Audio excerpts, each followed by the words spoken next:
qu'ils ne prennent leur indépendance de la CEDEAO, ils étaient attaqués par des terreaux, mais pas dans la même mesure que depuis qu'ils ont pris congé de cette instance qui n'est que le prolongement de la politique française en Afrique.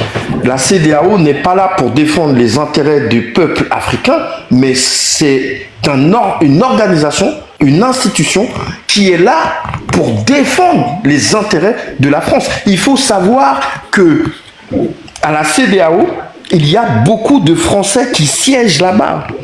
Est-ce que on connaît des Africains qui siègent dans les instances et les institutions françaises en France? Est-ce qu'il y a des Africains qui siègent dans les instances et les institutions américaines? Je ne pense pas, mais le contraire est la vérité. Et on l'a encore vu il y a 2 ou 3 mois en arrière lors de la réunion des membres du conseil de la CEDEAO, des Français qui étaient là au premier rang et qui intimaient ce que devaient faire les membres africains de la CEDEAO. C'est inadmissible, inacceptable, intolérable aujourd'hui au XXIe siècle. Et c'est fort de cela que le Burkina, le Mali et le Niger ont décidé de façon unilatérale de se désolidariser et de quitter la CEDEAO. On espère que d'autres pays viendront suivre leur voie pour enfin espérer la totale émancipation des peuples africains vis-à-vis de la France. Merci. Donc, tu voulais aborder le deuxième point, notre frère Affectio. Notre frère Affectio. Affectio, c'est quelqu'un que je ne connais pas personnellement, mais que j'ai eu à rencontrer sur TikTok, puisque c'est un activiste. Alors, Affectio, de son vrai nom, Honoré Tsitsope Sokpor, est un juriste de formation, n'est-ce pas? Agriculteur de vocation et membre à part entière du train de la liberté. Il ne saurait en être autrement pour chacun des Togolais. Et je sais que tous les Togolais sur le territoire aujourd'hui souffrent de quelque chose. Et ce dont ils souffrent nous ramène tous au même endroit, vers la même personne, en l'occurrence notre cher président de la République. Et tous ceux qui viennent à courber les chines devant ce qu'il impose. Tous ceux-là qui souffraient depuis 20 ans et plus encore, parce qu'on n'oublie pas qu'avant lui, c'était son père. Mais prenons juste les 20 dernières années, tous ceux-là qui souffraient, respirez. Bientôt, le changement viendra. Si vous ne pouvez rien faire seul, rejoignez le train et nous serons nombreux à voguer vers la même destinée, la liberté pour notre chère patrie. J'en ai fini. Merci beaucoup. Et j'ai écouté avec attention tout ce que tu as dit. J'ai vu le poème, j'ai vu les articles. Mais hier dans un live, j'écoutais, on disait qu'on n'a pas encore sorti le procès verbal pour savoir exactement ce qu'on lui reproche. Parce que je trouve peut-être le poème un peu trop léger pour correspondre à ce que disent les articles. N'est-ce pas?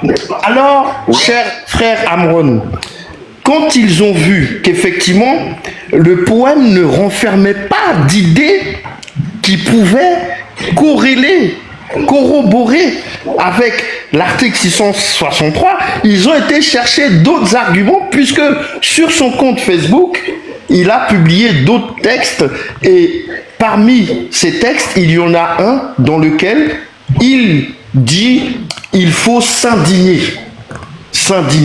contre l'oppression.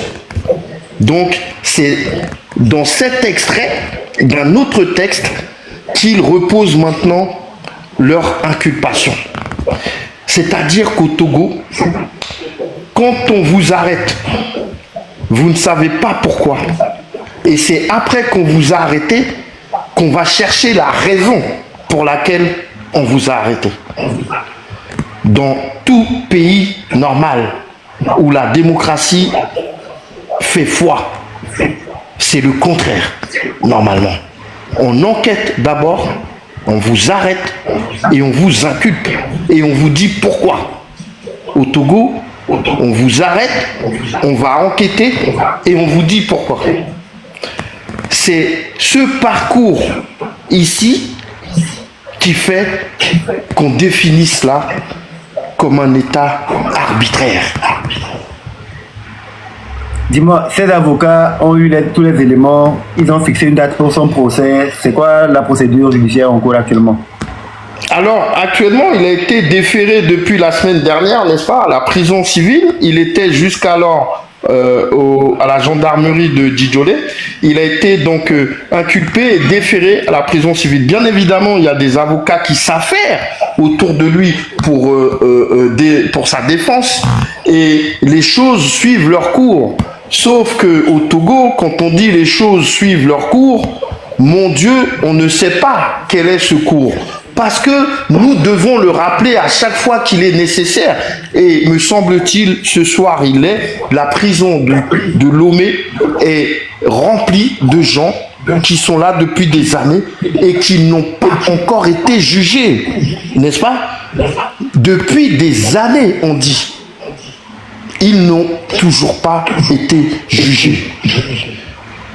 Nous avons bien peur que notre cher frère Afexio ne suive ce train.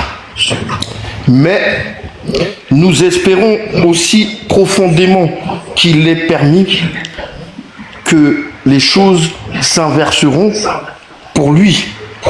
Et si ça ne devait pas être le cas, alors peut-être qu'une autre issue pourrait être envisagée.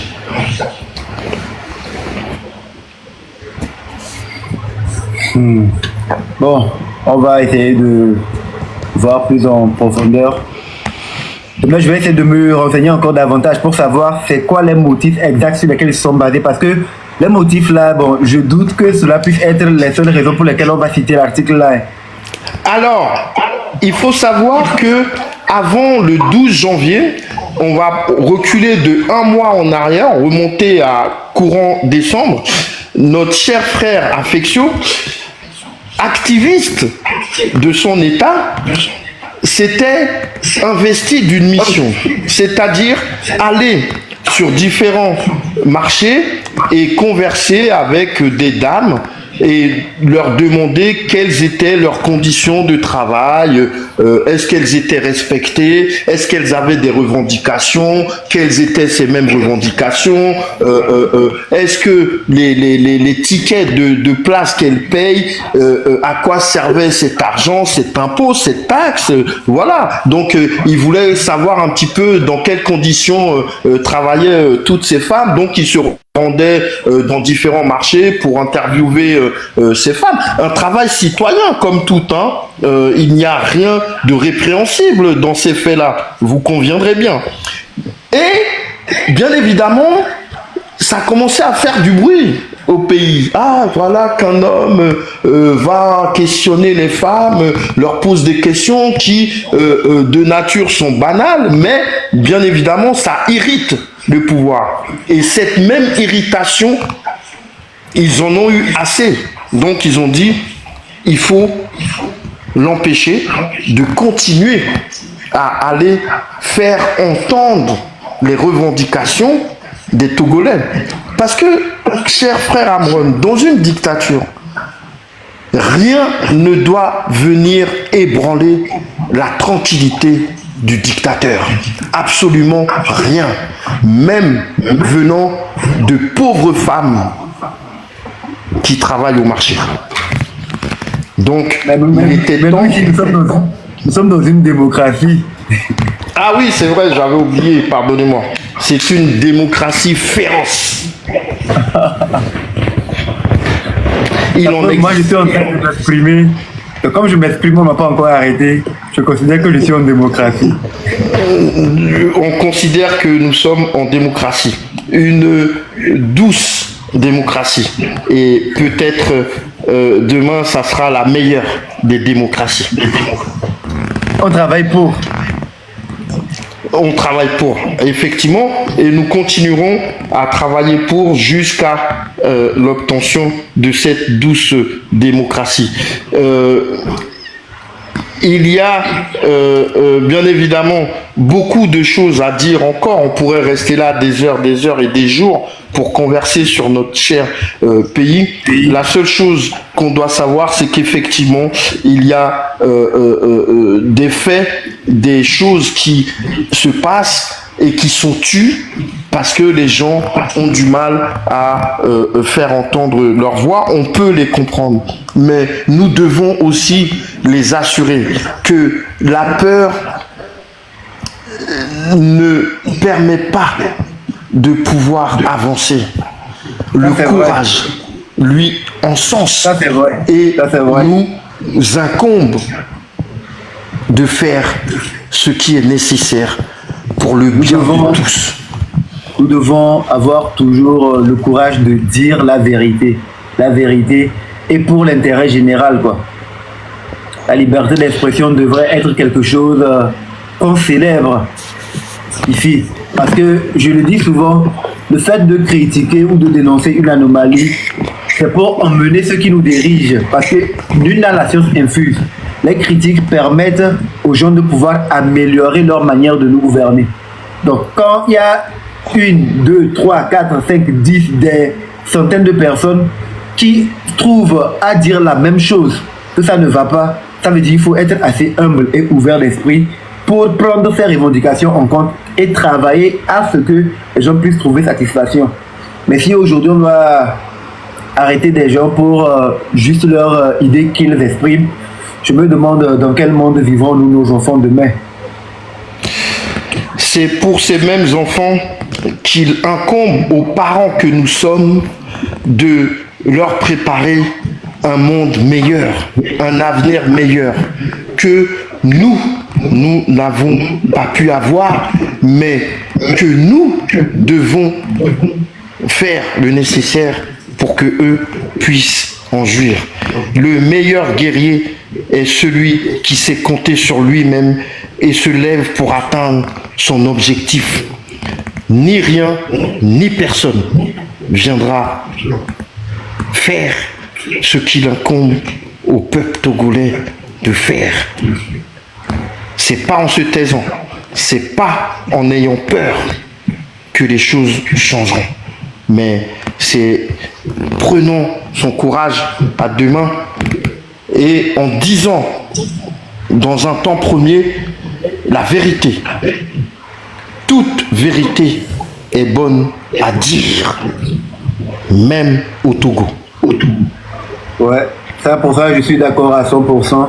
Que ce soit au Togo, aux États-Unis, en Chine, en Inde ou ailleurs, toute vérité doit pouvoir être bonne à dire. Surtout si cette vérité concourt à ce que les choses aillent dans l'avantage de la grande majorité.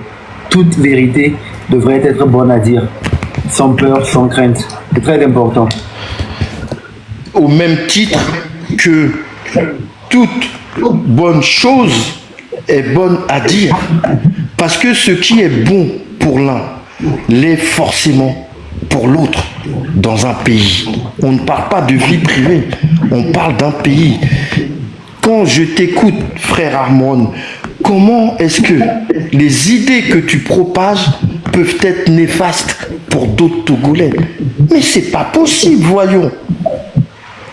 Mais il y a des gens qui appartiennent à la minorité pieuse, une minorité crapuleuse, démoniaco-satanique, celle que nous dénonçons. Cette minorité qui fait mettre bas sur les ressources du pays au détriment de la majorité. Quand nous nous élevons les énergies pour pouvoir permettre à la majorité de pouvoir bien vivre, c'est normal que la minorité soit mal à l'aise parce qu'elle considère qu'elle va perdre sa chasse gardée, elle va perdre ses avantages. Elle ne pourra plus s'accaparer des ressources du pays parce que tout le monde pourra en profiter. Alors que nous, c'est l'objectif que nous voulons atteindre, c'est ce que nous visons. Il est important et nous mettrons chaque énergie de notre vie pour que la dénonciation que le président de la République a eu à faire puisse être dénoncée et disséquée, qu'il ne puisse plus avoir cette minorité-là qui s'accapare des ressources du pays. Et si c'est pour cela, il faut dire toujours la vérité, nous la dirons toujours, parce que c'est essentiel. Il ne faut jamais cesser de dire la vérité. Parce que la vérité est une vérité. Et les vérités sont dites pour corriger des choses qui, elles, ne le sont pas. Nous voulons un pays où la justice est garant de la société pour les 8 millions de Togolais qui y vivent. Rien d'autre que cela. Ça, c'est vrai. C'est pas le but trop demandé. C'est le but. Je pense qu'il y a des efforts qui sont faits dans ce sens. Il faut en faire encore plus. Et par exemple, le cas de l'infection qui est arrivé, ce n'est pas un cas qui est censé mettre la confiance entre les populations et les structures de la justice. Et si c'est vraiment pour les motifs qui sont énumérés ici qu'il a été arrêté, il n'y a pas d'autres motifs qui n'ont pas été rendus publics, je trouve que c'est vraiment un peu léger. Très léger, pour ne pas dire insignifiant, voire même inexistant. Dans un régime comme au Togo, il n'y a rien qui relève de la normalité. Absolument rien n'est normal dans ce pays. Et tant que ce régime continuera... encore avec nos nez, avec nos narines. Oh là là là là, mon cher frère, attention de ne pas respirer de travers. Tu pourrais être accusé d'un article farfelu. J'exagère. Il faut être vigilant de marcher droit dans la rue. Tu pourrais être accusé par un article qui sortirait de nulle part. C'est le cas déjà aujourd'hui. Bon nombre, avant notre frère Affectio, ont été arrêtés de façon arbitraire. Accusés de choses innommables selon les articles des uns et des autres. Ça risque encore d'arriver et ça arrivera. Tant que ce régime subsistera, nous dirigera et nous opprimera. Il n'y a rien d'autre à dire de plus. Je dirais que ça arrivera tant qu'il y a des gens qui ne veulent pas faire preuve de bonne volonté pour changer leur manière de faire aujourd'hui. Ces manières qu'ils ont d'opprimer les gens, d'abuser de leur pouvoir, tant que ces personnes n'auront pas la volonté de changer, ça arrivera. Cher frère Amron, à la volonté, à la vérité qui semble s'être imposée, essayons de défendre la bonne volonté. Aujourd'hui, on sait de façon vérace ce qui se passe au Togo. Quand on sait, on a analysé, approfondi, on arrive à une vérité. À la lecture de cette vérité, il faut essayer de défendre la bonne volonté. La bonne volonté, celle-là dont chaque être humain doit être empli. La bonne volonté, elle est dans chacun d'entre nous. Et ceux qui refusent d'en faire foi, alors nous pouvons les taxer à notre tour d'être de mauvaise foi. Ils sont contre leur cœur. Un homme ne doit pas se battre contre son cœur. Un homme ne se bat pas contre son cœur. Et on a tous un cœur. Aujourd'hui, il s'agit de l'écouter et d'exécuter sa volonté. La justice. Rien d'autre que cela. La justice. La justice, elle est essentielle. Elle est essentielle pour tout le monde. La justice, elle doit être équitable et vraiment juste. Faut pas que la balance de la justice balance au gré et aux humeurs des uns et des autres. Je vais laisser peut-être la place à un autre si tu souhaites monter un autre de tes followers pour échanger avec toi. Mais avant de descendre, permets-moi de dire ceci. L'art du guerrier consiste à équilibrer la terreur d'être un homme avec la merveille d'être un homme. Merci. Encore une fois. L'art du guerrier. Encore une fois, s'il te plaît. L'art du guerrier consiste à équilibrer la terreur d'être un homme avec la merveille d'être un homme. Je définirais cela par trouver le juste milieu. Ça renvoie encore une fois à la bonne volonté. La bonne volonté, elle est dans chacun des êtres humains que nous sommes. Il est temps d'en faire montre. Montrons que nous avons de la bonne volonté. Montrons que nous avons du cœur. Montrons tout simplement que nous sommes des êtres humains. Merci, cher frère. Je te dis bonne soirée et à très bientôt. Et nous sommes en démocratie.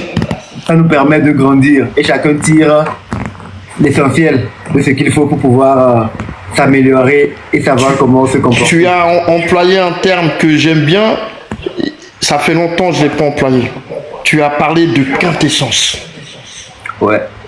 Alors, rassemblons-nous autour de la quintessence de ce qui serait bon pour notre chère patrie. Et il y a tant à faire. Et l'apport de tout le monde est essentiel. L'apport de tout le monde est essentiel parce que c'est notre nation à tous. Chacun doit pouvoir participer, chacun doit pouvoir amener sa pierre, apporter sa pierre à la construction de cet édifice-là. En l'espèce, en l'occurrence, à l'endroit de notre chère patrie, le Togo n'a jamais eu aussi besoin de tous ses enfants. Jamais. Et ça n'est pas le président de la République, pas le contraire. Jamais. Lui-même, il le dit. On a besoin de tous les Togolais. Une chose pour faire nier. L'État togolais est endetté à hauteur de 4 000 milliards de francs CFA, ce qui veut dire par définition qu'au moment où toi et moi, cher frère Amron, nous discutons, chaque enfant qui est en train de naître au Togo doit 500 000 francs CFA pour rembourser la dette du pays. Eu égard à cela, nous avons notre mot à dire quant à la conduite qui est faite de notre pays. Nous avons notre mot à dire parce que ce pays-là nous a endettés. Chacun des 8 millions ou 9 millions de Togolais à hauteur de 500 000 francs. Hier, j'étais en train de scroller sur TikTok, cher frère, et j'ai vu une jeune fille de 20 ans à peine qui transportait des pastels sur la tête qui pesaient des kilos et des kilos et qui cherchait 40 000 francs pour un petit projet. Et j'ai dit quoi? 40 000 francs? Mais c'est quoi ça? Et elle cotise. Et le gars avec qui elle échange, il lui dit, mais combien t'as cotisé? Elle dit 10 000. Ça fait des mois qu'elle cotise. Elle a besoin de 40 000. Et elle n'a que 10 000. Ça m'a fait pleurer. C'est pas normal que de telles choses arrivent dans notre pays. Un pays qui est aussi riche que le Togo. Elle a arrêté les études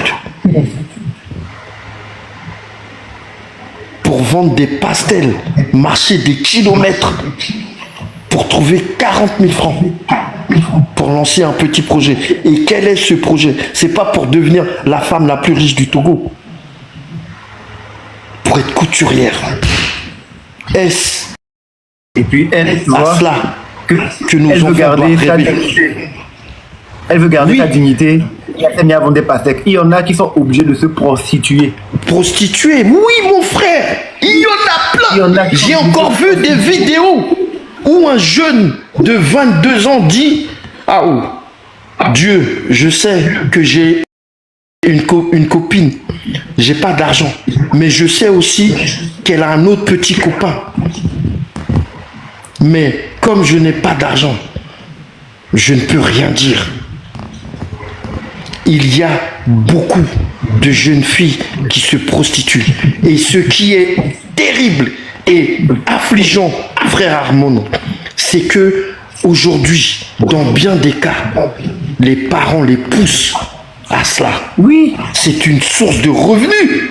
Quelle honte pour le Togo. l'autorité parentale n'existe plus. Une infâme, une affliction, une meurtrissure, un déchirement, si tant est que tu es togolais. Tu dois te battre pour que de telles choses n'arrivent plus. Nos enfants méritent mieux. Je veux que nos enfants, ils disent, je veux être avocat. Combien de fois, cher Amron, as-tu entendu un enfant te dire, je veux devenir avocat? Plus maintenant. Il n'y a plus ce rêve de grandeur là. Et tu vois des jeunes garçons qui font des vidéos de micro-trottoirs et tout, qui s'embrassent pour 2000 francs. Des garçons qui s'embrassent pour 2000 francs. D'autres qui deviennent des homosexuels parce qu'ils se disent que oui, il y a un lobbying là-bas où il y a de l'argent. Il y a tellement de choses contre nature que les jeunes sont obligés de faire juste parce qu'ils vivent dans la misère. Ça, c'est une vérité. C'est pas la des choses qu'on vérité. invente. Il y a des faits concrets C'est la qu'on voit. vérité. Et ça fait mal. Donc, en parler ne veut pas dire qu'on est contre quelqu'un. Mais non, nous attirons l'attention des gens pour qu'ils puissent mettre des mécanismes pour éviter Nous que ce genre de cas devons n'arrive. révéler Cela n'est pas toutes bon ces pour choses. l'image de notre pays. Ce n'est pas Nous bon pour notre pays. Nous devons les révéler, chers frères. Nous devons les révéler. Hier, Moi, je fais notre des frère vidéos. Ferdinand Haïté. D'ailleurs, je t'invite demain, mon frère Amron, à suivre le live de nos frères Dimitri et Ditri et Milaway.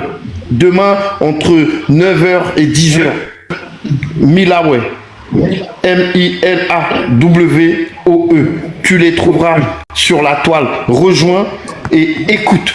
Hier, notre frère Ferdinand Haïté a fait un live dithyrambique avec des révélations aussi fracassantes les unes que les autres, en dénonçant encore les actes, les exactions des hommes politiques de notre pays. Oui, ça m'a fait froid dans le dos. Encore et encore. Et tous les dimanches, Ferdinand Haïté fait des révélations. C'est un journaliste intègre qui a dû fuir son pays sous la menace de la mort. Et aujourd'hui, il continue, vaille que vaille, contre vents et marées, à faire son travail de révélateur. Le pays est en lambeaux. Et ce sont bien souvent ces hommes politiques-là qui détruisent nos jeunes sœurs, nos jeunes filles, en organisant des partouzes. Mon Dieu, aie pitié de nous. Aie pitié de nous. Il va falloir mettre un terme à cela. par tous les moyens nécessaires. Cher C'est Vincent, notre devoir. Merci, L'échange. frère Amron. À très bientôt, j'espère. à très bientôt. À très bientôt. Et bon, nous Zizi.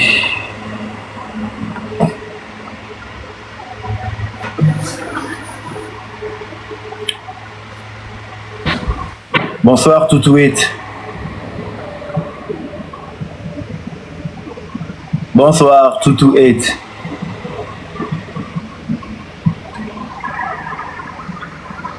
Je crois qu'il n'est pas avec nous.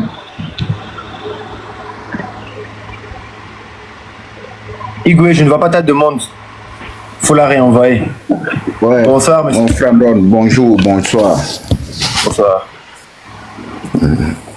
Bon, tout d'abord, bon, j'aime pas trop parler le français parce que j'en veux à la France aussi dans nos histoires. Donc, je parle plus l'anglais, mais je vais faire un effort de parler le français au moins, du moins pour aujourd'hui. Oui. Merci.